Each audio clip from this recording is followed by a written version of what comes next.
اعوذ باللہ من الشیطان الرجیم بسم اللہ الرحمن الرحیم۔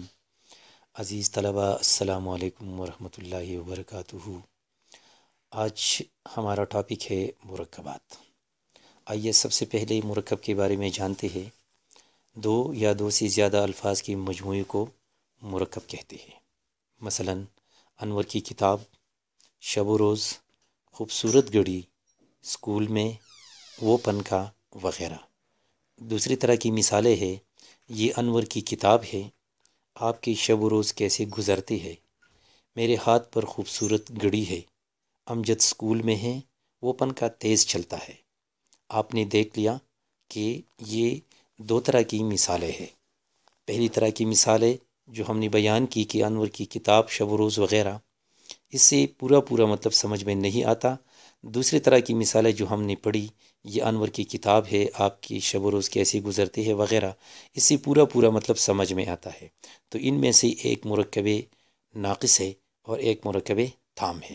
تو آئیے دیکھتے ہیں مرکب تام یا جملہ کسے کہتے ہیں۔ وہ مرکب جو پورا مطلب دیتا ہے، مثلا اوپر کی مثالوں میں یہ انور کی کتاب ہے وغیرہ وغیرہ، وہ پنکھا تیز چلتا ہے وغیرہ۔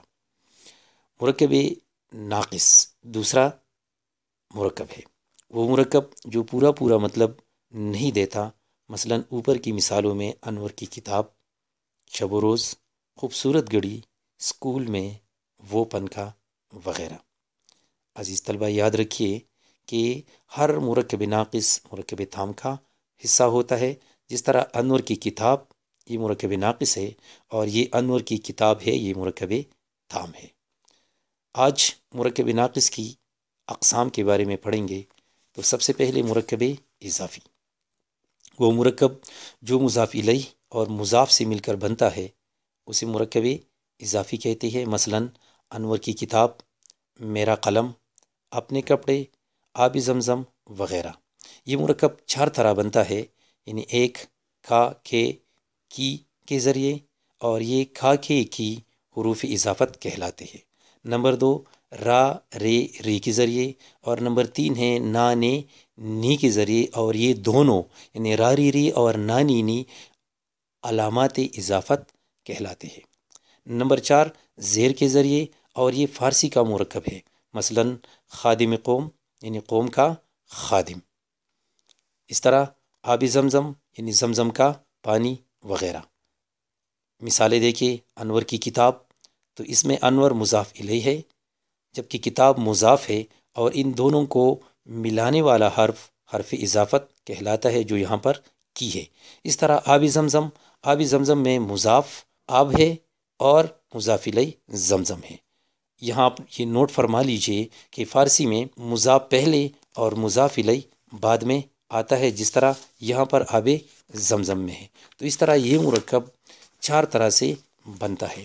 پھر اس کے بعد دوسرا مرکب ہے مرکب توصیفی، وہ مرکب جو صفت اور موصوف سے مل کر بنتا ہے، مرکب توصیفی کہلاتا ہے۔ مثلا خوبصورت گھڑی، ٹھنڈا پانی، آبی گرم وغیرہ۔ اردو میں پہلے کو صفت اور دوسرے کو موصوف کہتے ہیں، جبکہ فارسی میں یہ ترتیب الٹ ہوتی ہے، یعنی پہلے موصوف اور بعد میں صفت آتی ہے۔ مثلا خوبصورت گھڑی، اس میں خوبصورت صفت ہے جبکہ گھڑی موصوف ہے۔ فارسی کی مثال آبی گرم، آب موصوف ہے اور گرم صفت ہے۔ اس میں صفت کسے کہتے ہیں؟ وہ اسم جس میں کسی چیز کی اچھائی، برائی، حالت یا کیفیت بیان کی جاتی ہے، اسے اس میں صفت کہتے ہیں۔ جیسے مثالوں میں خوبصورت، ٹھنڈا، گرم۔ موصوف کسے کہتے ہیں؟ جس چیز کی اچھائی، برائی، حالت یا کیفیت بیان کی جاتی ہے، اسے موصوف کہتے ہیں۔ جیسی مثالوں میں گھڑی، پانی، آپ۔ مرکب نمبر تین مرکب عطفی، وہ مرکب جو معطوف الیہ اور معطوف سے مل کر بنتا ہے، اسے مرکب عطفی کہتے ہیں۔ مثلا شب و روز، ہم اور تم، غم و غصہ وغیرہ۔ اس میں پہلے کو معطوف الیہ کہتے ہیں اور دوسرے کو معطوف کہتے ہیں، جبکہ ان دونوں کو ملانے والے حرف کو حرف عطف کہتے ہیں۔ مثلا اوپر کی مثالوں میں شب، ہم، غم، یہ معطوف الیہ ہے، جبکہ دوسرا لفظ معطوف ہے۔ مثلا اوپر کی مثالوں میں روز، تم، غصہ، اور دونوں کو ملانے والی حروف عطف کہلاتی ہے، جیسی اوپر کی مثالوں میں وہ اور۔ حروف عطف اردو میں یہ ہے: وہ، اور، پھر، کر۔ عزیز طلبہ، باقی مرکبات آئندہ ویڈیو میں ملاحظہ کیجیے، تب تک کے لیے اجازت دیجیے۔ اللہ حافظ۔